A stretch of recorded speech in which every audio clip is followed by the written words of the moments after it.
Good morning, friends. In today's video, we are going to discuss curves.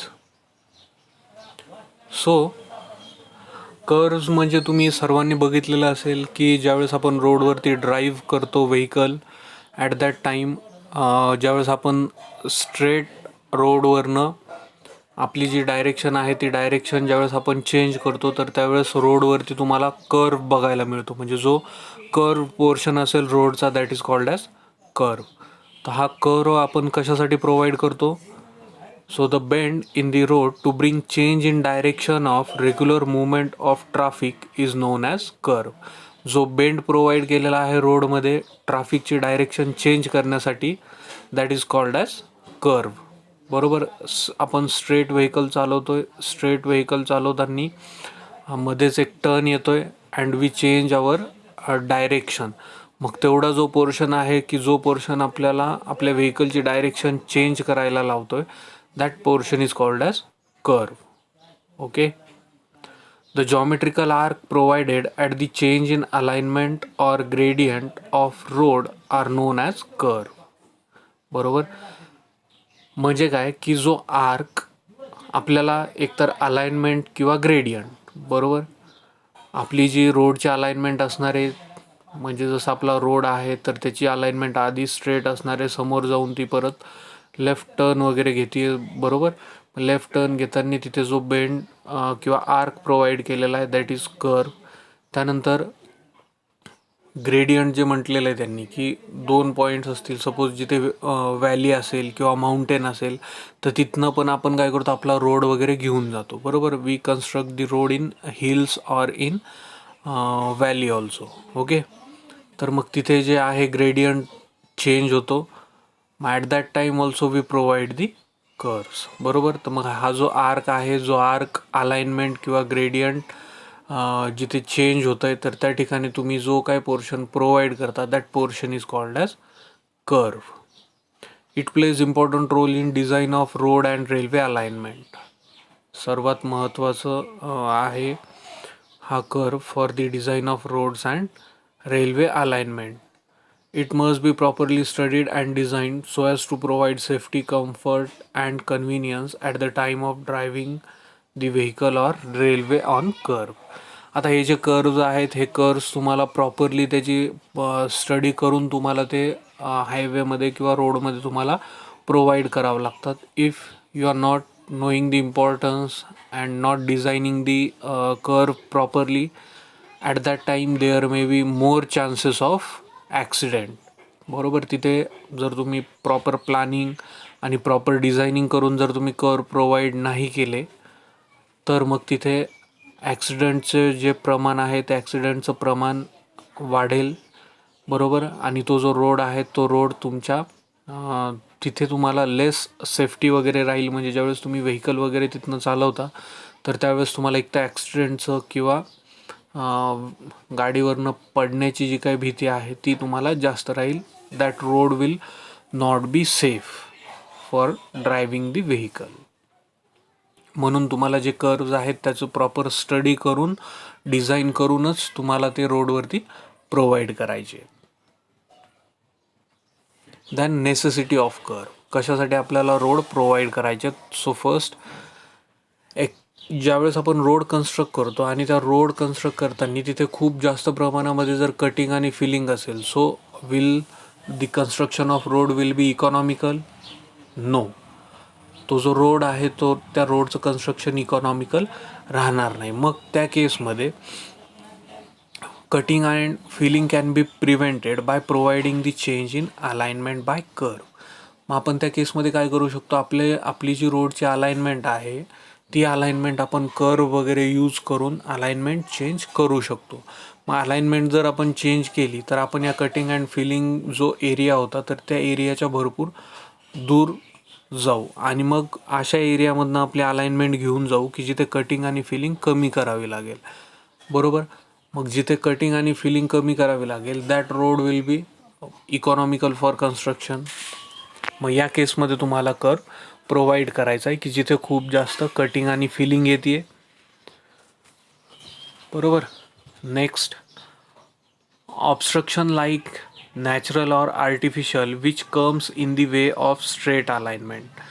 आता suppose तुम्ही road construct करताना जी alignment आहे तर त्या अलाइनमेंटमध्ये एखादं ऑब्स्ट्रक्शन येतं आहे. That obstruction may be natural or it may be artificial.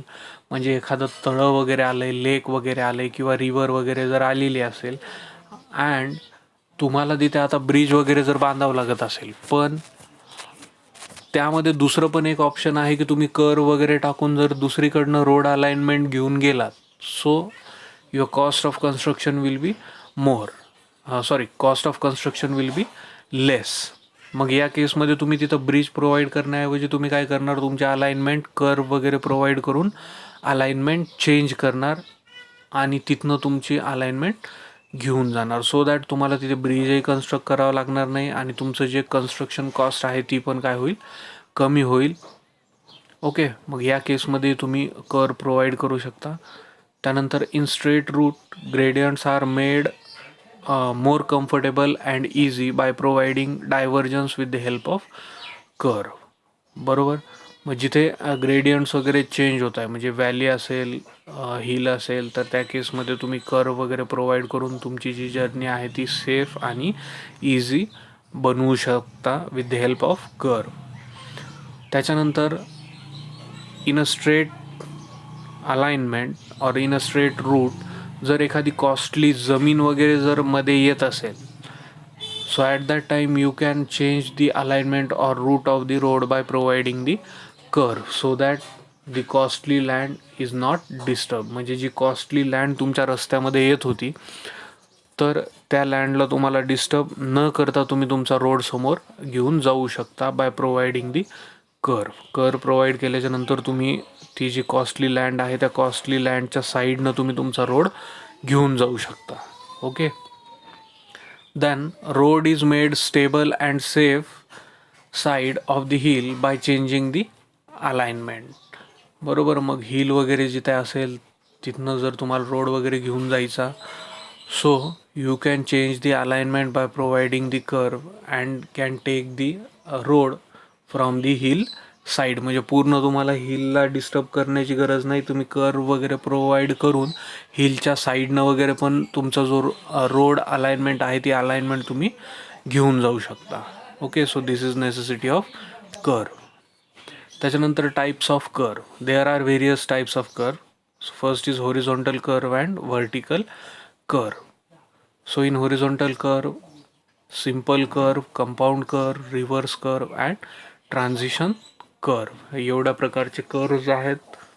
त्यानंतर vertical curve, summit curve and valley curve. So will see one by one. Horizontal curve, the curve which are provided at turning point so as to get gradual change in the direction of alignment of road are termed as horizontal curve. ज्यावेळेस आपल्याला horizontally आपल्या व्हेकलची किंवा रोडची direction जर change करायची असेल, बरोबर, so at that time we use the horizontal curve. लक्षात आलं. Then simple curve.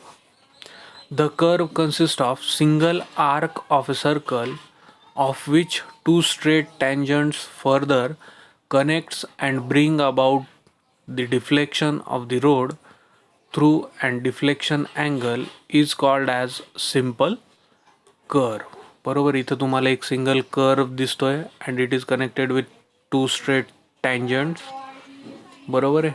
आणि जसं तुम्हाला T1 T2 दिसत आहे, रोड जो येईल that road will come from T1, त्यानंतर व्हेकल आर्कवरनं ड्राईव्ह होईल अँड नंतर it will connect to tangent T2. Okay, so this is simple curve. Then compound curve, a curve having series of two or more simple curve. ज्या कर्वमध्ये दोन किंवा त्यापेक्षा जास्त simple कर्व्ज आहेत of different radius curving in same direction is called as compound curve. बरोबर आहे. त्याला compound curve म्हणायचं. You can see the figure in the diagram. That is compound curve. The next आहे reverse curve. The curve consists of two simple curves having equal or different radii turning in opposite direction. आता हे कशा आहेत, opposite डायरेक्शनमध्ये आहेत. Is called as reverse curve. तुम्ही त्याची figure बघू शकता. दोन वेगळे वेगळे सिम्पल कर्व्ज आहेत इन अपोजिट डायरेक्शन. त्यांची जी रेडियस आहे ती रेडियस पण चेंज आहे. Okay, so this is called as reverse curve. You can see the figure of reverse curve.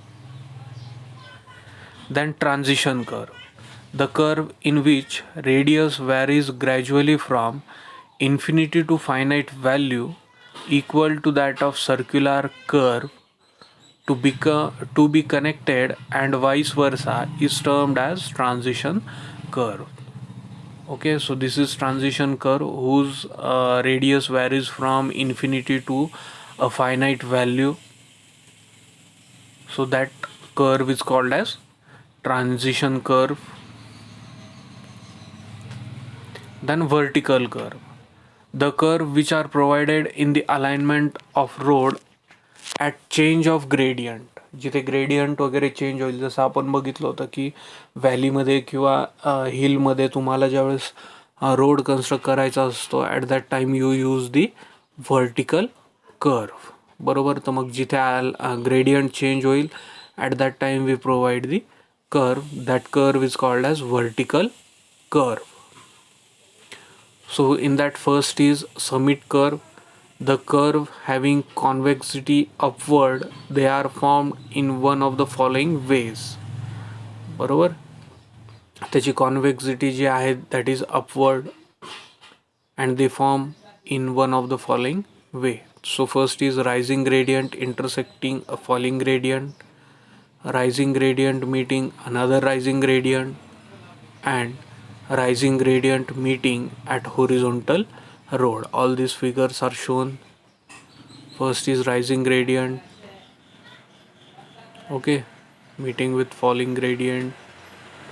हे figures तुम्ही बघू शकता of summit curve. Then valley curve.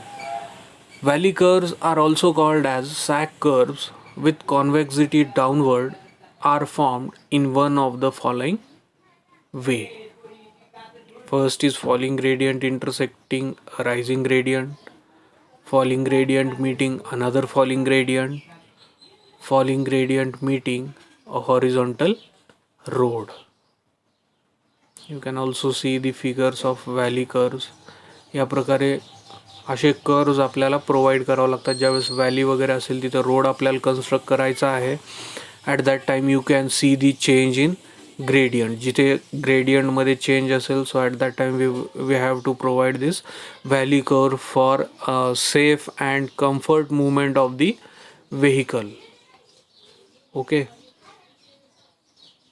so this is all about the horizontal and vertical curves. If you are having any problem, you can comment in the comment box. Thank you very much.